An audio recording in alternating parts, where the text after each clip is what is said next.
Hello नमस्कार दोस्तों, आप सभी का मेरे चैनल पर फिर से स्वागत है। तो आज इस वीडियो में हम अगले 60 दिनों का पूरा वेदर फोरकास्ट के ऊपर पूरा डिटेल में जानेंगे, यानी कि मार्च और अप्रैल महीने का पूरा मौसम के बारे में जानेंगे। कहाँ पर कितनी बारिश होगी, टेम्परेचर का कंडीशन क्या होने वाला है एंड क्या कोई साइक्लोन का संभावना है या नहीं, इसके ऊपर पूरा डिटेल में इस वीडियो में जानने वाले हैं। इसीलिए वीडियो को शुरू से लेकर आखिर तक जरूर देखें एंड ऐसे ही वेदर फोरकास्टिंग वीडियोस के लिए अभी मेरे चैनल को सब्सक्राइब जरूर करें। बहुत सारे ऐसे लोग हैं जो कि वीडियोस को देखते हैं बट चैनल को सब्सक्राइब नहीं करते, इसलिए चैनल को सब्सक्राइब कर दिया करो। तो चलिए वीडियो को स्टार्ट करते हैं। तो जैसे कि आप लोग जानते हैं कि मैं आप लोगों को पिछले 2 साल से हर मंथ में ऐसे ही मंथली वेदर फोरकास्ट देता आ रहा हूँ। सो पिछले मंथली फोरकास्ट में फोरकास्ट किया गया था कि फरवरी मंथ में रेनफॉल थोड़ा सा कम होगा, बट मार्च मंथ के पहले हफ्ते से ही लगातार बैक टू बैक स्ट्रॉन्ग पश्चिमी विक्षोभ आएंगे, जिससे काफ़ी heavy snowfall and heavy rainfall होगी। सो फोरकास्ट ऑलमोस्ट सही हुआ है। तो ये जो मैप है ये 1 मार्च से लेकर पूरे 7 मार्च तक का फोरकास्ट है। इसमें साफ साफ देखा जा सकता है कि एक स्ट्रॉन्ग पश्चिमी विक्षोभ की वजह से पूरा पाकिस्तान से लेकर उत्तर भारत एंड उत्तर पश्चिमी भारत में बारिश का एक्टिविटीज़ काफ़ी सक्रिय दिखाई दे रहा है। मेनली 1 से लेकर 3 मार्च तक जम्मू कश्मीर, लद्दाख, गिलगिट बिल्तिस्तान, मुजफ्फराबाद, हिमाचल प्रदेश, उत्तराखंड के साथ एडजॉइनिंग पाकिस्तान पे हेवी रेनफॉल, हेवी स्नोफॉल होगी। इसके साथ ही दिल्ली, पंजाब, हरियाणा, चंडीगढ़, राजस्थान, उत्तर प्रदेश, नॉर्थ गुजरात के भी कुछ पार्ट्स में लगातार बारिश का प्रभाव इस टाइम के बीच में रह सकता है, खास करके 1 मार्च से लेकर पूरे 4 मार्च के बीच में। इसके साथ हेल स्टॉर्म की एक्टिविटीज़ भी रहने की संभावना है इन सभी पार्ट्स में। इसके साथ ही अरुणाचल प्रदेश में भी बारिश एंड स्नोफॉल का प्रभाव जारी रहेगा इस टाइम के दौरान, बट इसको छोड़कर भारत के बाकी हिस्सों में मौसम मोस्टली साफ रहेगा। दोपहर के टाइम पे पूर्वी भारत में कुछ हल्की बारिश, हल्की थंडरस्टॉर्म एक्टिविटीज़ देखने को मिल सकता है, बट इस टाइम के बीच में भारत के बाकी पार्ट्स में कोई भी खास एक्टिविटीज़ होने की संभावना नहीं है। मौसम मोस्टली साफ ही रहेगा बाकी के पार्ट्स में। सो मैंने इस मैप में एक लाइन को बनाया है, आप इसको स्क्रीन पे देख ही सकते हैं। इसमें बेसिकली यही दिखाया गया है कि जो ऊपर का साइड है यहाँ पर बारिश का प्रभाव एंड ठंडी का प्रभाव रहेगा, और जो नीचे के साइड है यहाँ पर सूखा एंड गर्म मौसम रहने की संभावना है।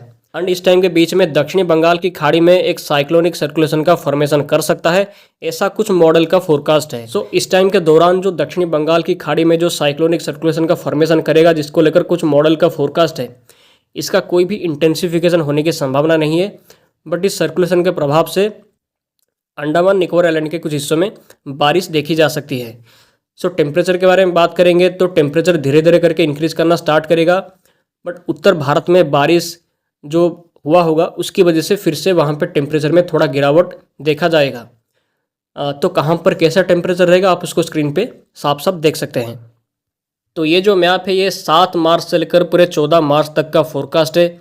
इसमें हम देखेंगे तो फिर से एक और पश्चिमी विक्षोभ का प्रभाव पाकिस्तान और उत्तर भारत के हिस्सों में आ सकता है, जिससे पहाड़ों में फिर से बारिश एंड स्नोफॉल होने की संभावना है। अगर ये पश्चिमी विक्षोभ थोड़ा सा नीचे आएगा तो इसकी वजह से फिर से उत्तर पश्चिमी भारत और उत्तर भारत के मैदानी पार्ट्स में भी बारिश हो सकता है, बट ये वाला पश्चिमी विक्षोभ पिछले वाले पश्चिमी विक्षोभ के कंपैरिजन में कमज़ोर रहने की संभावना है। बट इस टाइम के दौरान भारत के बाकी पार्ट्स में मौसम मोस्टली साफ ही रहेगा। दक्षिणी भारत, पश्चिमी भारत के साथ पूर्वी भारत में गर्मी का प्रभाव इंक्रीज हो सकता है इस टाइम के बीच में, और जो सर्कुलेशन का फॉर्मेशन हुआ होगा उसकी वजह से श्रीलंका, तमिलनाडु और दक्षिणी आंध्र प्रदेश के कुछ पार्ट में हल्की बारिश हो सकती है। सो टेम्परेचर के बारे में बात करेंगे तो इस टाइम के दौरान भारत के अधिकतर राज्यों में 35 डिग्री से भी ऊपर टेम्परेचर रह सकता है। तो कुछ लोग पूछ रहे थे कि क्या दिल्ली में टेम्परेचर 30 डिग्री कब तक होगा, तो अभी के हिसाब से दिल्ली में 12 मार्च से पहले 30 डिग्री टेम्परेचर होना मुश्किल लग रहा है, बट 12 मार्च के बाद से टेम्परेचर लगातार इंक्रीज होगा। सो इस मैप में आप जो टेम्परेचर को देख रहे हैं ये पूरा मॉडल बेस्ड एंड क्लाइमेटोलॉजी के ऊपर आधारित है, बट लोकल एरिया में टेम्परेचर और भी ज़्यादा रहने की संभावना है। सो कहाँ पर कितना टेम्परेचर रहेगा आप इसको स्क्रीन पे देख ही सकते हैं। तो ये जो मैप है ये 14 मार्च से लेकर पूरे 21 मार्च तक का फोरकास्ट है। इसमें हम देख सकते हैं कि इस टाइम के बीच में कोई भी पश्चिमी विक्षोभ का प्रभाव आने की संभावना नहीं है, और ना ही कोई बारिश की संभावना दिखाई दे रहा है। इसीलिए इस टाइम के बीच में मौसम मोस्टली साफ़ ही रहेगा, आसमान पूरा साफ़ रहेगा एंड गर्मी का प्रभाव लगातार इंक्रीज होता हुआ फील होगा। तो टेम्परेचर के बारे में बात करेंगे तो कहाँ पर कितना टेम्परेचर रहेगा आप इसको स्क्रीन पे देख ही सकते हैं। अगर आप लोगों को अपने लोकल एरिया के बारे में टेम्परेचर के बारे में जानना हो तो आप मुझे कमेंट में पूछ सकते हैं। तो ये जो मैप है ये 21 मार्च से लेकर पूरे 31 मार्च तक का फोरकास्ट है।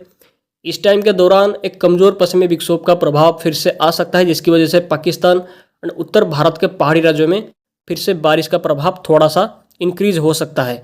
बट इसको छोड़कर भारत के बाकी पार्ट्स में वेदर मोस्टली साफ़ ही रहने वाला है। गर्मी का प्रभाव इंक्रीज होने की संभावना दिखाई दे रही है दिन के टाइम पे एंड बहुत रात के टाइम पे भी। सो टेम्परेचर के बारे में बात करेंगे तो इस टाइम के बीच में मिनिमम एंड मैक्सिमम टेम्परेचर में काफ़ी तेज़ी से इंक्रीजमेंट हो सकता है। कुछ लोकल एरिया में टेम्परेचर 40 डिग्री से भी ज़्यादा रह सकता है। बट एवरेजली कहाँ पर कितना टेम्परेचर रहेगा आप इसको स्क्रीन पे देख ही सकते हैं। सो यहाँ पर हमने मार्च मंथ का पूरा वेदर फोरकास्ट के बारे में पूरा डिटेल में जान लिया है। सो कंक्लूजन ये रहा कि मार्च के पहले 2 हफ्ते को छोड़ देने के बाद उसके बाद मौसम मोस्टली ड्राई रहने वाला है। भारत के एंड पाकिस्तान के अधिकतर पार्ट में गर्मी का प्रभाव लगातार इंक्रीज होता हुआ फील हो सकता है इस टाइम के बीच में। सो अब चलिए देखते हैं कि अप्रैल मंथ का वेदर फोरकास्ट के बारे में पूरा डिटेल में। तो ये जो मैप है ये 1 अप्रैल से लेकर पूरे 7 अप्रैल तक का फोरकास्ट का मैप है। इसमें हम देखेंगे तो वेदर में फिर से एक बड़ा चेंज देखा जा सकता है, क्योंकि अप्रैल मंथ के स्टार्टिंग से ही बैक टू बैक पश्चिमी विक्षोभ, स्ट्रॉन्ग पश्चिमी विक्षोभ का प्रभाव आ सकता है, जिससे बारिश का एक्टिविटीज़ में फिर से इंक्रीजमेंट कर सकता है पाकिस्तान और उत्तर भारत के कई राज्यों में।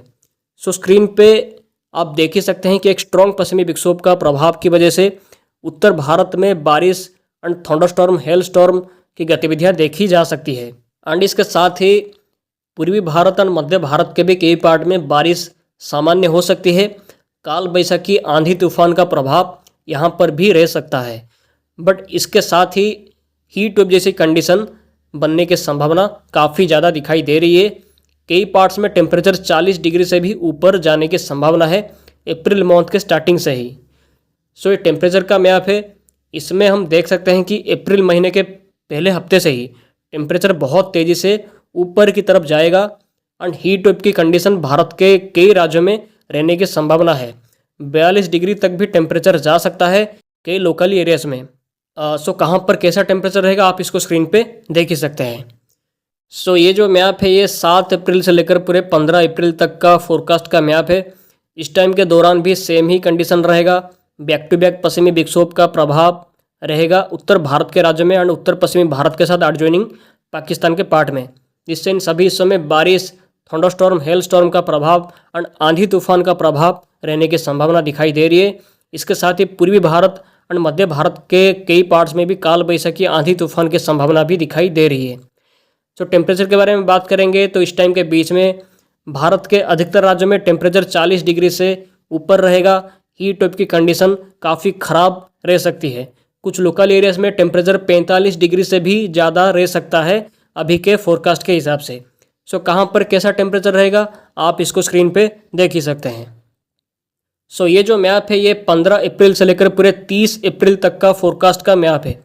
इसमें हम देख सकते हैं कि पश्चिमी विक्षोभ का प्रभाव लगातार रहेगा उत्तर भारत एंड एडजॉइनिंग पाकिस्तान के पार्ट में। इस टाइम के बीच में मध्य भारत, दक्षिणी भारत के साथ उत्तर एंड उत्तर पश्चिमी भारत के कई पार्ट्स में गरज चमक के साथ आंधी तूफान, ओलावृष्टि जैसी कंडीशन लगातार बना रहेगा। इसके साथ ही दक्षिणी बंगाल की खाड़ी में कुछ हलचल हो सकता है, यानी कि अप्रैल लास्ट वीक के आसपास कुछ ट्रॉपिकल एक्टिविटीज़ होने की संभावना दिखाई दे रही है अभी के हिसाब से। सो टेम्परेचर के बारे में बात करेंगे तो इस टाइम के बीच में भारत के मोस्ट पार्ट में टेम्परेचर जो है वो 40 से लेकर 46 डिग्री के बीच में रह सकता है। बहुत खतरनाक हीट वेव की स्थिति बन सकती है। लोकल एरियाज के कुछ पार्ट में 45 से लेकर 48 डिग्री के बीच में टेम्परेचर भी जा सकता है। सो कहाँ पर कैसा टेम्परेचर रहेगा आप इसको स्क्रीन पे साफ साफ देख सकते हैं।